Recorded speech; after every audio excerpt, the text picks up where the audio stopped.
Assalamualaikum warahmatullahi wabarakatuh. My name is Tiara Nisani Hadi from class 4F. This video was made to fulfill my final assignment of critical reading course.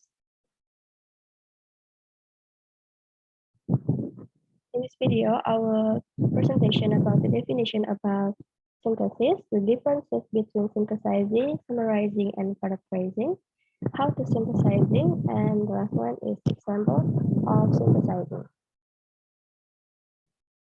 First, definition of synthesis. Synthesis is about consciously summarizing and linking different sources in order to review the literature on a topic, make recommendations, and connect your practice to the research. Synthesis usually goes together with analysis because you break down the concept or idea into its important parts or points. So, what is the difference between synthesizing, summarizing, and paraphrasing? Synthesizing Synthesizing material in source bring information together in new ways and help you to interpret it for yourself and your audience. A synthesis can consolidate, summarize of several sources, and point out their relationship. It enables you to provide background, explore causes and effects, contrast explanation, or consolidate support for your thesis. Synthesis is a core component of a critical thinking and writing process.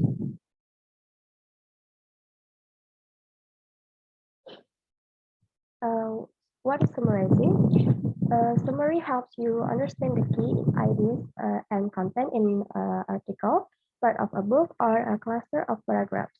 It presents key ideas and information from a source concisely in your own writing without unnecessary detail that might distract readers. Summarizing is most useful when you use to focus on the main ideas of a selection rather than specific details or steps of a process. And paraphrasing. Paraphrasing material retains the original ideas and length of a selection but allows you to restructure all the information and use your own word or voice. Paraphrasing can be the answer when you want to incorporate detailed information in your writing without a dance of confusing quotation. When paraphrasing, be careful to your own words, sentence structure, and phrasing to avoid in- inadvertent plagiarism. How to synthesizing? First, you might begin by grouping your sources by topic and looking for a connection. The second, read, gather, and read your sources, preparing a summary of each. Third, decide on the purpose of your synthesis and draft a summary of your conclusion about how the sources relate. Fourth, draft your synthesis combining your summaries of your sources with your conclusion about their relationship. And the last one is rewrite so that your synthesis is easy to read and readers can easily identify the sources of the various ideas. So, this is my example of synthesizing. This is an example of synthesizing four sources about listening, teaching listening skills or comprehension. And the thread entitled The Effect of Using Movie to Overcome Listening Comprehension Difficulties of Junior High School Students, improving the 8th grade students' listening comprehension achievement by using dictation techniques, the use of English songs to improve English students' listening skills, and improving student listening skill and vocabulary mastery through contextual teaching and learning. Each source shows a different method to teach listening skills. There are first using movie. Movie is a media that is suitable for use in teaching listening comprehension because students will interested to learning English and enjoy doing the class. So they can improve their listening comprehension. Also, they can learn new vocabulary based on the movie they have watched. The second is dictation technique.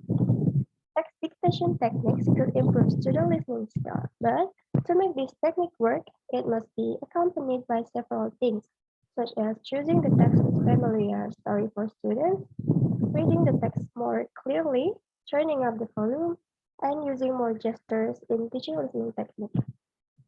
Third is using English songs. In teaching listening, that listening to English song can help improve student listening skills.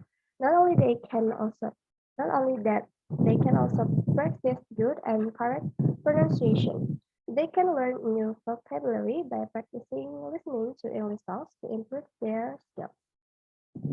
The last one is CTL or contextual teaching and learning. Contextual teaching and learning to teach listening to the song that is interesting for students and they have the implementation to their daily lives.